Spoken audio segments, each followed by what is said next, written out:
farmers call it a slap in the face. Coming up here on Grow, more on the EPA's ethanol decision. And soybean growers could get a 50-cent premium. Customers could get healthier cooking oils. We'll have more on a big announcement for central Nebraska. Plus, we'll discuss the state of beef in the beef state.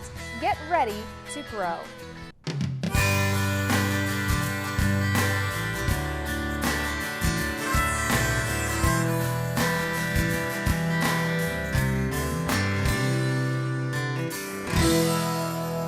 Nebraska's homegrown ethanol gets a boost from the Obama administration, but farmers say it's not enough. The EPA announced final goals for corn-based ethanol. Now, it's higher than what they had been talking about, but still lower than the amount approved by Congress. Nebraska is a top ethanol state, and growers say they're disappointed.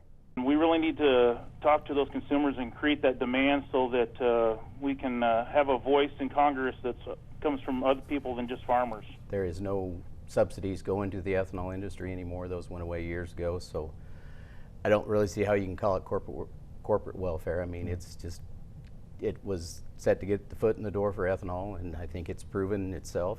Oil companies and some presidential candidates say it's actually too much ethanol, with Ted Cruz calling it corporate welfare. Now, Governor Pete Ricketts calls the move a broken promise, saying, quote, the decision to lower the RFS will hamper investment in existing businesses as well as in research and development of the next generation of biofuels. In Nebraska, we've already seen the impact. News of the plan to decrease the RFS earlier this year caused a major biofuels company operating in Nebraska to cool a proposed expansion project, end quote. Central Nebraska soybean farmers could see a big price bump as high oleic soybeans come into central Nebraska. NTV's Megan Johnson has more on this big announcement. The companies say demand for high oleic soybean oil is growing in the food industry as it has zero trans fat and less saturated fat than other oils, so they're hoping to add Nebraska growers to the market. Underneath a giant soybean plant, these Nebraska farmers hear some big news from two ag companies. The first Plenish high oleic soybean program west of the Mississippi. Plenish is the brand name for DuPont Pioneer's soybean variety, which makes this no trans fat oil, a product they've been bringing to Husker Harvest Days in the past to show its long fry and shelf life appeal in the food business. We have basically doubled acres over the last 3 years, and we continue to see that trend. But up to now, no Nebraska farms have been planting Plenish. That will change next year, says Brian Buckaloo, as he says Ag Processing Incorporated in Hastings will refine the high oleic beans. We've been testing product here for a number of years in anticipation that we would have a processor like AGP come online and begin to contract that soybean with local farmers. AGP's merchandising manager says it will mean a few changes to keep the high oleic separate from regular commodity beans when they're delivered, but as the westernmost soybean processor in the country, they're ready to get into this side of the industry. It's a win-win for everybody involved. I mean, we're expanding this higher quality oil in the marketplace, and we're providing extra revenue and premiums for our local growers. State Soybean Association leaders say it's news they're glad to hear after other crops with lower fat content like sunflowers took the place of soybean oil. Now we're trying to get that market share back. With this higher oleic product, it's going to be a much healthier food, better shelf life, just a better tasting product. The American Soybean Association president says it's not just the food industry this oil can be used in. He says it may be able to replace mineral oil and other products as well. Something that's renewable, and we can use those non-renewable resources in the little spots where they cannot be replaced, and we can take this kind of oil and really do a good job in a lot of industrial applications. Officials are using Nestle as an example of this growing demand. The company announced earlier this year they'll move to only using high oleic soybean oil in their Coffee Mate liquid creamer.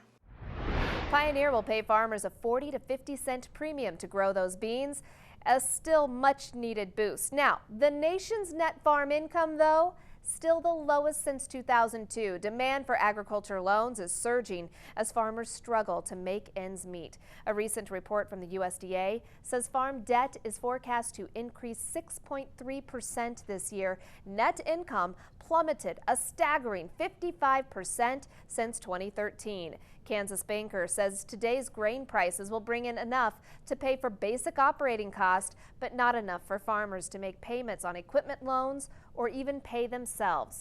Want to create jobs in rural Nebraska? Well, state leaders say the best bet is through livestock. NTV's Steve White has more from the Cattlemen Convention.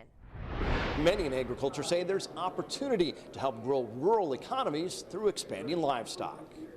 Downturn of 2008, I think, really turned into a great opportunity for Nebraska.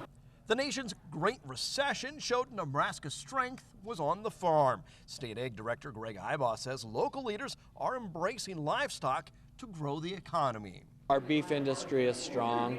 We've had a significant, strong pork industry for a long time as well that is now showing signs of growth. But we also, I think, are going to have opportunities in poultry and dairy that are emerging. The president-elect of the Cattlemen is Barb Cooksley, a rancher from Anselmo. She says the hot cattle market is cooling off, but was expected. We've had the good years. We paid down debt. We updated some machinery, some facilities, and that's been good. Even though prices aren't as strong as last year, they're still very good. And so we have profitability in that cow-calf sector. The feedlot side of the business has been down, although they have been able to take advantage of low corn prices. Cattle producers share concerns with grain farmers, especially when it comes to taxes. Property taxes need to be paid every year, whether we make money in our small businesses, because we're all small business owners. We have to meet the employee salaries, we have to make cost of living adjustments, but first and foremost, those property taxes have to be paid. Cattlemen tell me there's much to be excited about, especially technology like improved genetics. Still, they have challenges, especially on the financial side. An untapped market for Nebraska agriculture could be Africa. State Ag Director Greg Ibaugh racking up frequent flyer miles with trips to Japan, Malaysia, Italy, and Belgium. Those are just a few of the countries Nebraska leaders visited this year. A trip to Ghana was the first for the state. The biggest opportunity may not be beef or corn, but selling irrigation systems.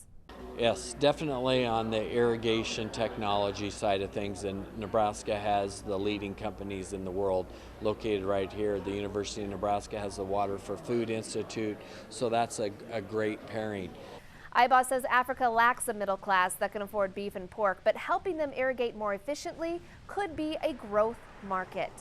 Now, property taxes, solar farms, Nebraska Farmers Union tackles some big issues. NTV's Steve White has more now. They say property tax is number one, but they're also concerned about other issues. The pinch is really on. Nebraska Farmers Union says high property taxes and low farm income are squeezing producers. We are completely out of whack relative to the amount of dollars the property is paying for K-12 education. That's not the only issue Farmers Union is looking to the legislature on. They adamantly oppose a bill allowing meat packers to own livestock. It will solve no known problem, but it will drive those independent producers that are still left out of business. John Hansen says they're looking out for the little guy over corporate interests, and that includes even urban farmers. The fastest growing segment of our membership today are these local food movement folks.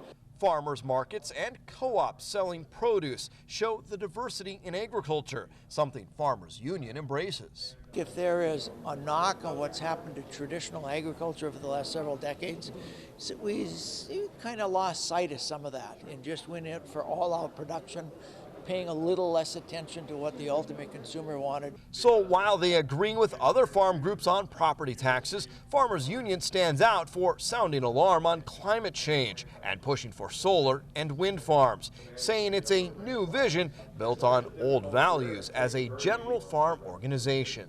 So we have the big, the small, the medium. The fact that our agricultural economy is so robust and so diverse is a very good thing. And while most farm groups have embraced the new Pacific Free Trade Deal, Farmers Union says TPP is a failed policy. Checkoff dollars, where should they go? Nebraska Corn Board asked for ideas from the very people who have most at stake. You corn farmers. A survey asked producers and researchers to identify the areas of greatest importance to the future of profitable, sustainable corn production here in the state.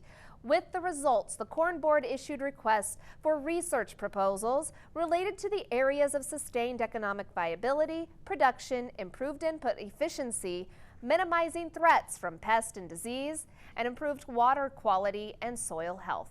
Now, Grand Island has a state fair, Husker Harvest Days. Now, the mayor sees agriculture in the future of the vet's homeland. Mayor Jeremy Jensen said there are hundreds of acres at the site, some of which already farmed now. So in addition to a cemetery expansion and business growth, the mayor says he wants to talk to the University of Nebraska about agriculture research. Husker Harvest Day site just out west of town, and then you have the top-notch facilities of the State Fair Park. I mean, what a better place for an agricultural research center than Grand Island, and we certainly have the capability and the land available to expand and make some of that stuff happen. The plan is for the state to transfer the land to the city of Grand Island in 2018 when the home opens in Kearney. Up next, more reaction to the ethanol decision, and later on a visit to a different kind of farm.